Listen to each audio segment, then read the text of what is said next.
Hi there, I'm back and I just wanted to share another quick recipe with you for some DIY pill pockets for dogs. And I just uploaded one the other day that involved almond meal and peanut butter. And this one is pumpkin. And pumpkin is really, really good for dogs and cats as well. It's loaded with fiber and it also has, a lot of vitamin A in the form of beta carotene, as we know. So it is really, really good. It's very good for digestion too. So I'm going to show you real quick how to make these. This is a recipe that I got from Dr. Karen Becker. She's an integrative veterinarian in and around the Chicago area, I believe. And this recipe appeared on a video there. She did a coordination of several videos with a YouTube channel under the name Rodney Habib.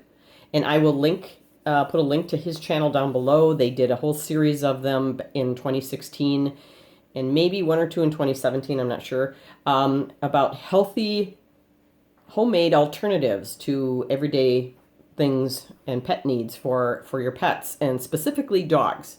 So I'm going to show you real quick how to make these. They're really simple. It's 2 ingredients, and then there's also a special little treat part at the end that I will show you. So the original recipe just calls for just your regular canned pumpkin. You want to make sure it's just plain pumpkin and not pumpkin pie mix. That one already has all kinds of seasonings and spices and stuff in it. You don't want that. You just want plain pumpkin, where that is the only ingredient. Okay, so this calls for 2 tablespoons of the pumpkin. All right, we're already making a mess, so we're off to a great start. Now, because I have a large dog, this is not very much, so I'm going to double the recipe. So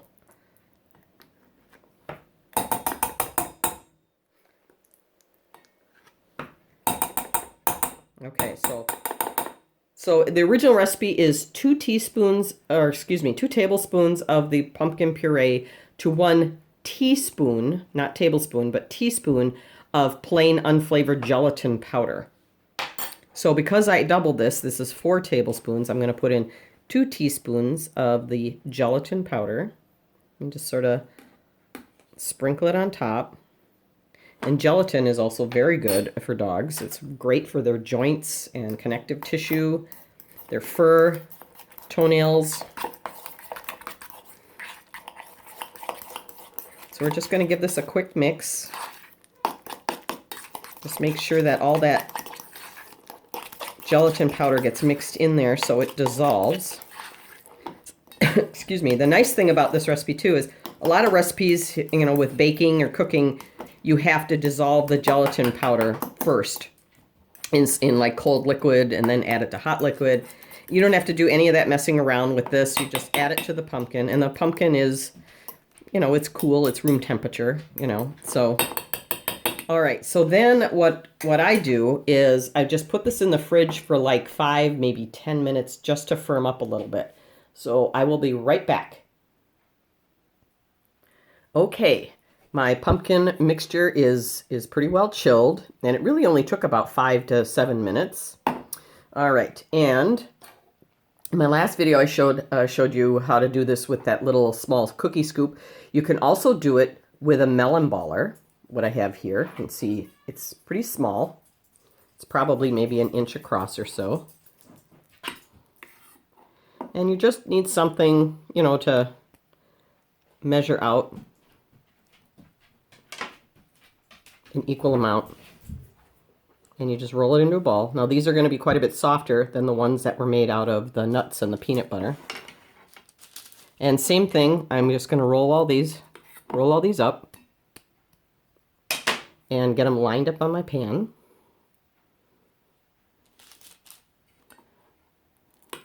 Same thing, prepared pan with some parchment paper, or you can use wax paper if that's what you have.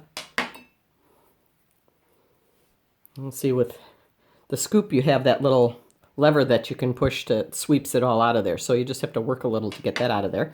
I'm going to go ahead and roll all these up, and I'll be right back. Okay, so I got all of my pumpkin pill pockets rolled up. These are quite a bit smaller, and again, you can make them whatever size you need them. If you have a very small dog, like a Yorkie, you could definitely make these even smaller, as small as you need them to be. And I'm going to use, again, I'm going to use my chopstick to poke holes. These are actually very soft and kind of resilient, for lack of a better word. So you may not even have to bother poking holes. I have found that the last batch of these I made them a little bit too big.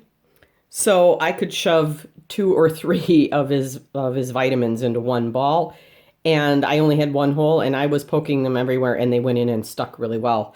Also, you could also use the smaller round end of the chopstick if you have just a really small pill that you need to get in there, you know, so either way. So same thing, we're just going to just go in there, you know, a little bit, not even halfway down, because you just want the, you know, point of entry in there.